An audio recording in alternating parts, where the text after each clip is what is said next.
Well, first of all, congratulations on all the success of this show. I mean, it's absolutely phenomenal. It is. They've done a great job with it. First question I have for you before we get to the nitty-gritty of the stuff, I'm curious to know, with this pregnancy storyline for your character, when did they first approach you and let you know this was going to happen for your character in season three or in three? That's so cute. You think they approach us with this stuff? In season one, we were at like a gathering with the cast, and Sean actually, the guy that plays Father Cautry, Sean Majunder, he was there with his toddler at the time. And I looked John dead in the face and I went, "When are you going to give Ellis and I one of these?" And he goes, it would be 9 months of pregnancy, and we just like, I don't know how many seasons we're gonna have. We don't know how time works here. Um, and then she gets pregnant the next season. So never, they don't come to us with anything. Well, did you get at least a chance to talk with them about the arc at all, or they just said, here's what we're going to do, boom, here's the scripts. Um, no, so how it actually went was, I thought you said we couldn't do pregnancies on this show. And he goes, "Oh, haha, yeah, about that." So when I have more juicy info to tell you, I will be sure to hop on another interview. That is hilarious.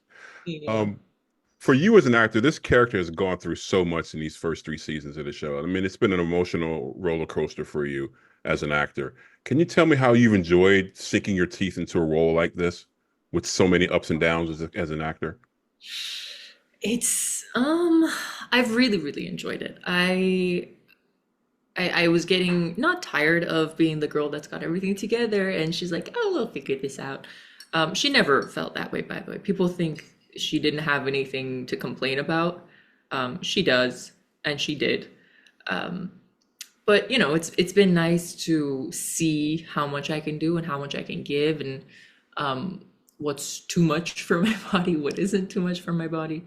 But the crew is so great. I've had no trouble digging my nails into it, so just seeing what else they'll throw at me at this point.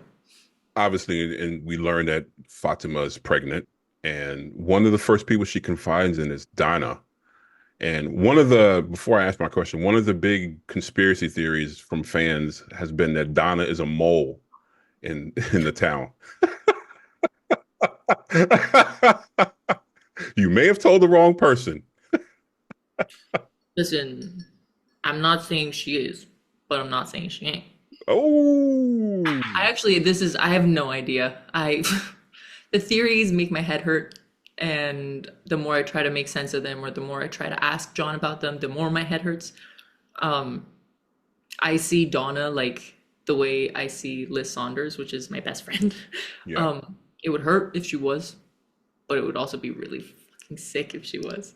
I don't yeah, know. yeah. So why do you think Fatima, confided in her about this situation, even telling her that, I'm not supposed to be able to get pregnant, but she confided in Donna. You need your mom. I think you need your mom there Yeah, when things happen in your life that you have never dealt with before. You always go to your mom. It's either yeah, your mom, your dad, or your sibling, or your best friend. And she doesn't have siblings there. She her best friend's dealing with her own stuff. She's afraid to tell her partner. So I think the closest thing she can go to is Mama Donna. one of the things I was hoping for in season two, especially for your character, because one of my friends really loves your character, is some sort of normalcy. And we get that with this marriage between Ellis and Fatima, and she has like I guess, her moment of happiness and her normalcy. How important was that for her in this crazy town? It was really important. It was the only thing keeping her alive, I would say. I think that at some point she started hanging on by a thread. I think we all saw that in Yeah, season two. yeah, And Ellis, the poor guy, is just trying to kind of reel her back in. Um, but yeah, no, the wedding was, it was so special, and she needed that. She needed to know that if you look at a nightmare from high enough, it can still look like a dream. Yeah, Just that's a not great the rest scene. of the town, but I'm getting married, so it's okay. Speaking of the marriage, the chemistry between you and I hope I'm saying his name right, Cortion, Courtyard, yeah. is so great on screen. It's so fun to watch. Can you talk a little bit about just working with him and how you guys are give and take from each other on screen? He's great to work with. He's kind of a jokester, especially when Ricky is also on set. So it's hard to get a hang of him because they're like best friends. It's like me if me and Hannah were on set together. But he's the sweetest guy. He's the kindest guy. He's a great actor. Lots of great stuff between the two of us this season. Um, and yeah, he's just great to work with. One of the things I was thinking about is, do you think Fatima, yeah, she's obviously scared about and concerned about this pregnancy. But do you think she wonders why the town chose her for this, but at the same time sees this pregnancy at the beginning, at least as a sign of hope, if that makes sense? I don't think she sees it as a sign of hope, especially since it was not supposed to happen. Hmm. She when you're between a rock and a hard place, the way your brain is going to think is, okay, well, it's more comfortable to sleep here than it would be on an airplane seat, right? Like you try to find the best thing that you can. Um, but I do think that she she starts to sense a family at least growing. She's like, okay, well, I've got me, I've got Ellis, and I've got our thing. So whatever that sense of normalcy might bring to her, I think she'll take anything she can at this point. One of the characters that the fans are really suspect of, or sus, as they say, is Tilly. And we've seen Tilly be a little bit involved with Fatima's character so far this season. Oh, God forbid anybody help each other in this town. Why don't they tell each other anything? Why don't they help? And then the moment we do, I don't like it. Yes.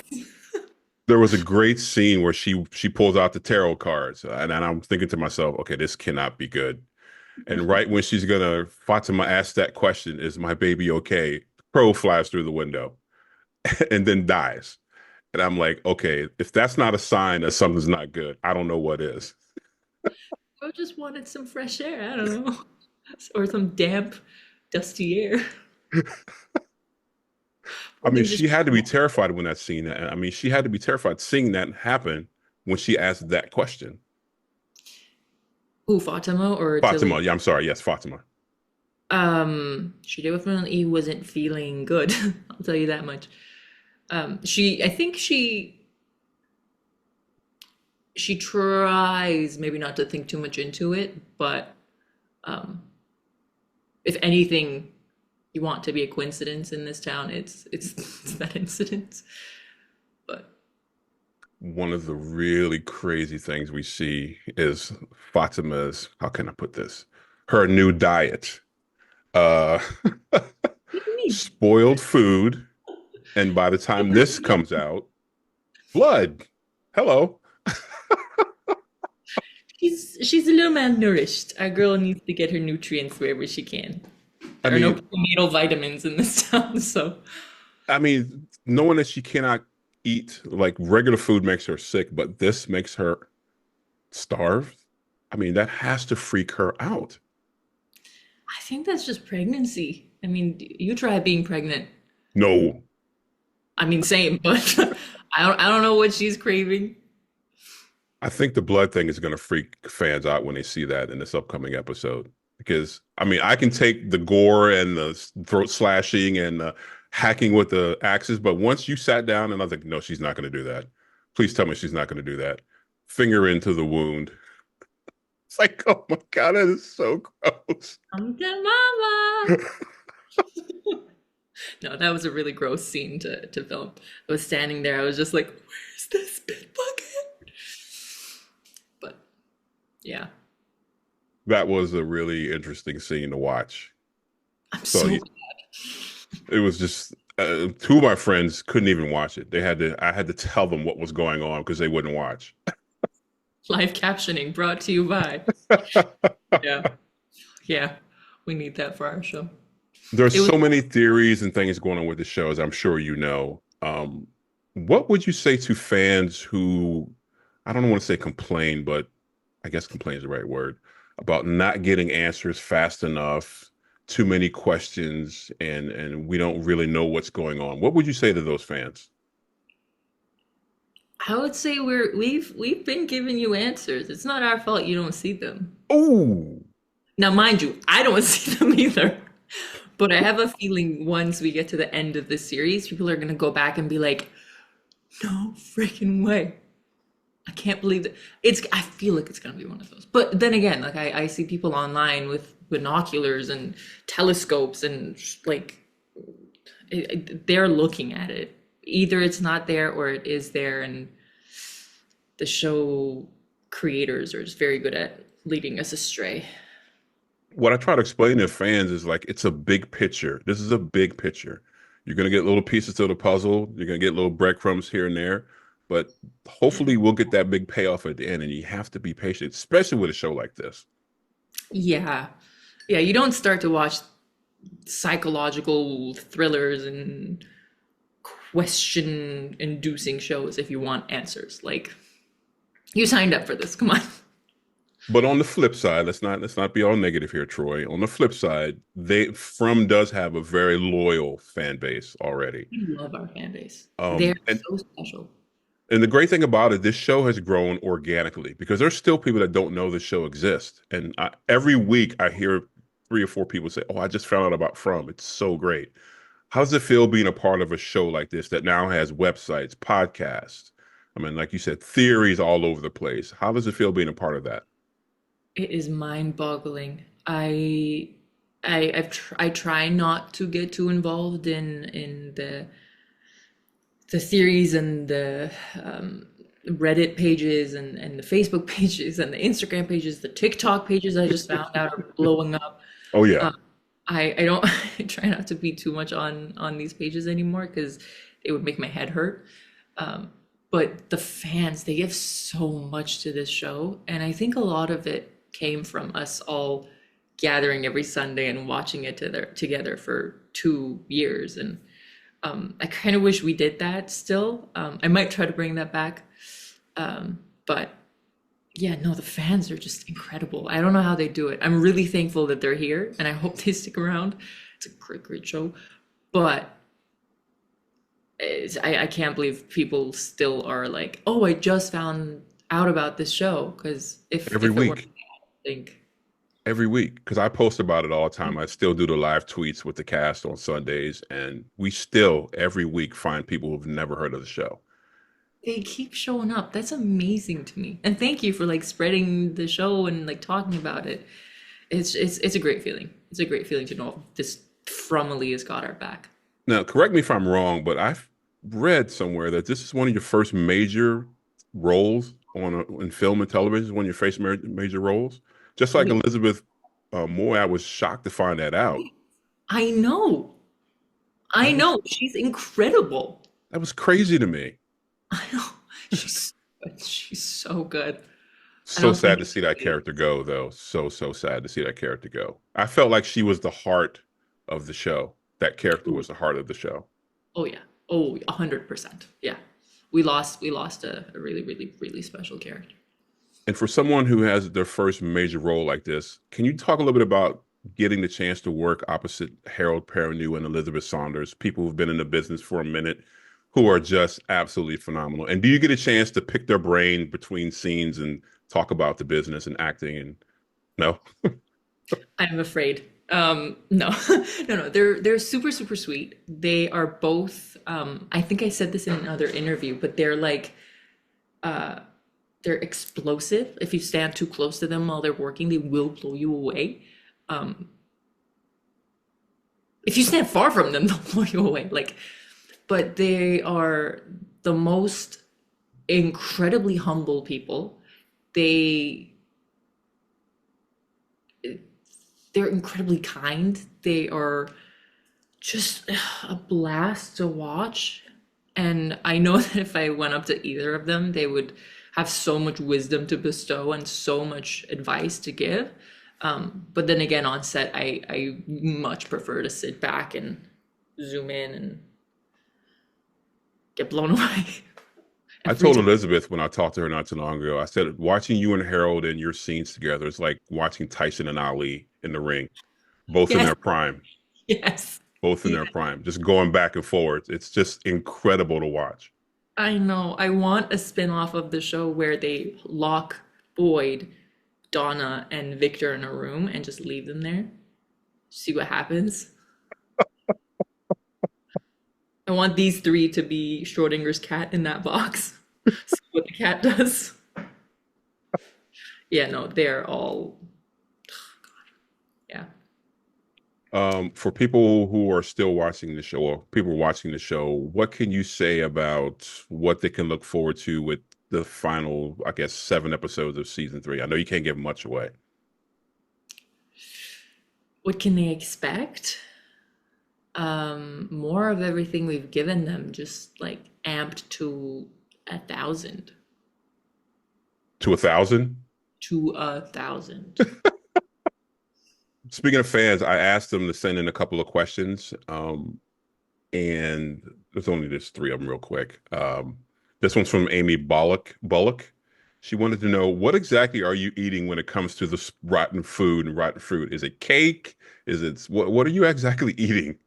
I think there was a carrot, I think there was an eggplant, and then some dirt. No, no. It is, I know it's crazy, isn't it? Uh, it is chocolate cake with black dye and molasses, which makes you think, oh, it's not that bad. It is just as bad. Really? It's edible. It's definitely edible. But when in my head I'm thinking, oh, they might be adding maggots to this in post, it gets a lot harder. Um, and especially since I've been gagging essentially all day from different scenes or whatever, um, your stomach's just not in a good place. Right, right. And the vomit, some of that was mushroom soup, cold mushroom soup, which I love, but hot, cold, like Not just so in the much. back of your throat is not a, it's Yeah. not it. um, but yeah, no, they did a really, really, really good job with that stuff. It was so easy. It was hard, but it was so easy. Well, the production team, and I've said this since season one, with the dead bodies and now with the food and all that, they are amazing. The realness that they have on that show is incredible. Some of the best. Yeah, some of the best. Our team, Matt Likely, the production designer, he made that whole town. They built everything from the ground up. Gerald Schmidt, our prop master, the guy that makes everything look gross but edible. Um, they're just the best. They're the best in the industry.